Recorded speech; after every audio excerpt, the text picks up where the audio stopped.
Welcome to Angelique of Vancouver, Later Than We Think.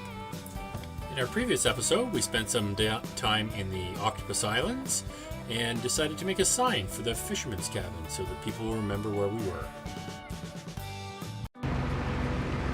This is probably going to look very similar to the last time we came in. In this episode, we start our trek south, back to Von I know, I think he's looking for a spot. Or he's never been in here. Mike and I are discussing a sailboat behind us. It's dipsy-doodling around. He doesn't know where he's supposed to go.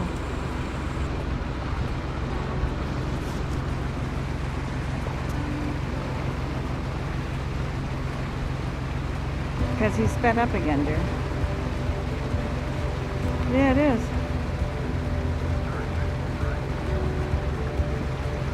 Yeah, it's a bit swirly here. I never noticed that when we came in last time.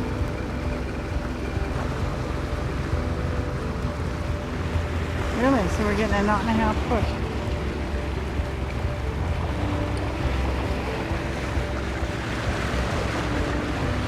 Maybe that's why we slowed down a bit. It's a bit too swirly for him.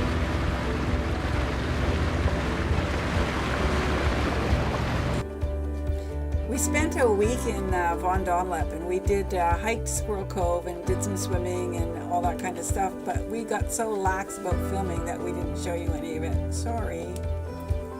Just having way too much fun. Sorry, guys. So we decided to up anchor and head down Bryce Channel and start heading further south.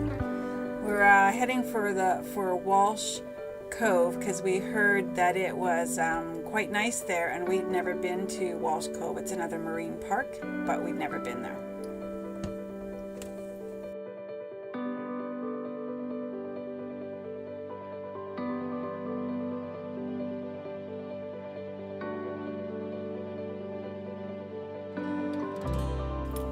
We motored along Bryce Channel. It was another calm, windless day. We basically had the channel all to ourselves. There wasn't another boat in sight until, of course, we round the corner and tried to get into Walsh Cove.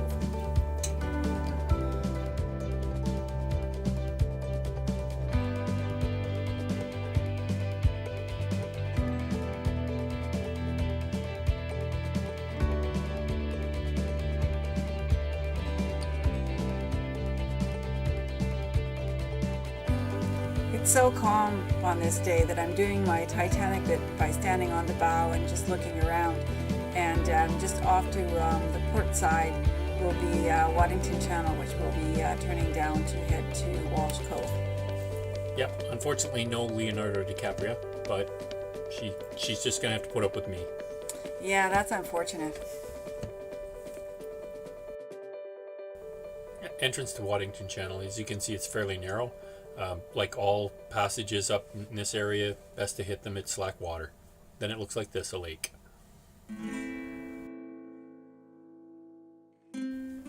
As we round the corner into Waddington Channel, we can start to see one of the entrances into Walsh Cove.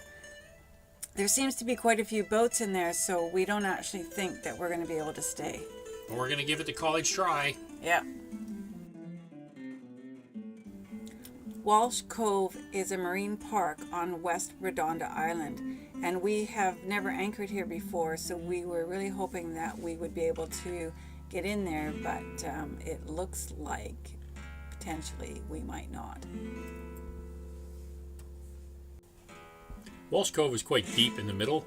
There's a strip right down the middle of it that's well over 150 feet deep, so you want to anchor up on the shoals banks close to the shore, and once we get around this corner we see that they're all taken, so we move on and we end up in Lorca Cove. That is a herring ball just on the back side of our boat. We're anchored in Lorca Cove, and these guys have been around us for a few days. They just go forever. As you can see, ever and ever and ever and ever and ever and ever. Probably 100,000 animals. We think they're in here spawning You can see they go all the way back up into the bush, back up in there. That's why the water's all silver here. You can kind of see the delineation between. There's this regular water. Where'd they go? There they are.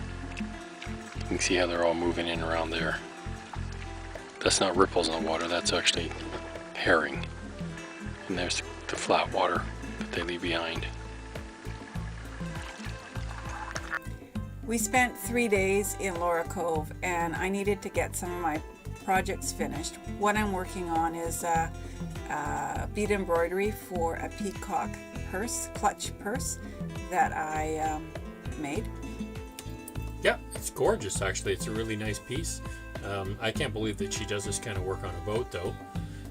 And here's the other part I can't believe. Everybody watch this, okay? She's going to get the string all straightened around, and then when she picks up the beads, she just takes that needle and sticks them over there and picks up a couple of beads. I can't even see the bloody things until I step on them and I hurt my feet. I do it mostly by feel anyway. I can feel the small beads on the end of my needle there. And yes, the boat does have a ton of beads in the bilge. They're in the bilge, they're in the... That just happens. I don't know how, but they just happen. The only place I haven't seen one yet is in the fuel tanks. Yeah, well, they can't get in there. Yeah. We hope. We hope. But they could be in the engine. So yeah, so this is the peacock feather design. It's my creation. I designed it, and I'm bead embroidering it onto leather. This is the finished design for the peacock clutch purse. I'm going to do a little bit of self-promo here in that I'm showing you some of the purses that I have made in the past, and some that are still for sale in my shop, and some that are already sold. You can Google Angel Cube Creations and you will find my work. Anyways, that's it. We're going to play cards now. You don't need to watch us play cards, so bye! Nope. Okay, Play your cards. You need to watch Jacquie kick the shit out of me at 45. Too bad you don't get that. Yeah, got another dime? Yeah. Got a heart? I do. Haha! Super cards. Oh! Not as much as I I did. got 15. I got 15. Is the 7 as big as the biggest? Yep. I had no count. That's pretty much. Alright, now you can turn the camera. So after being stormed in at Smugglers for a few days, we needed to charge the batteries. I turned the engine on and Jacquie said, What is that noise? and I said, what noise? So I opened up the engine bay and what did I find? I found that the alternator bracket was broken. So now this next little bunch of clips is me trying to build a new alternator bracket at anchor so we can get home. Mike is doing his best impression of MacGyver, and yeah, it's not working out so well. It's not a very good impression of MacGyver. And yeah, for all you people that are watching this, what? WTF, you're cutting that in the sink? He cuts everything in the sink. I don't know. I tried to tell him not to, but everything goes in the sink. After the shit show with the saw in the sink, I made him go out into the cockpit and at least use the electric tool so that he could have a better chance of cutting the aluminum in the shape that we needed for the bracket. Hey, you like those safety socks? Hey, my dad would be proud. Black socks? Come on, honey. So after lots of cursing and swearing, and a lot of help from Jacquie, success! Yeah, my suggestion was that we cut 2 brackets out of the aluminum because I didn't think they were going to be strong enough if we just had one, 1/8 inch aluminum to hold on the alternator. So we actually cut 2 brackets, or I should say Mike cut 2 brackets, and we bolted them together. Oh, I hated that thing. The next day we were able to head south, and in Buffer Channel just outside of Gibson's we see some false killer whales. Those are the porpoises. Nice little welcome home. Now, if you'd been watching our videos all along, you probably recognize this little group of islands. Those are the Paisley Islands and Keats Island, and so, where are we heading? We're heading back into Port Graves, our favorite anchorage. A lot calmer than we left 5 weeks before. Yeah, definitely a lot calmer. It's like almost like a mill pond in here today.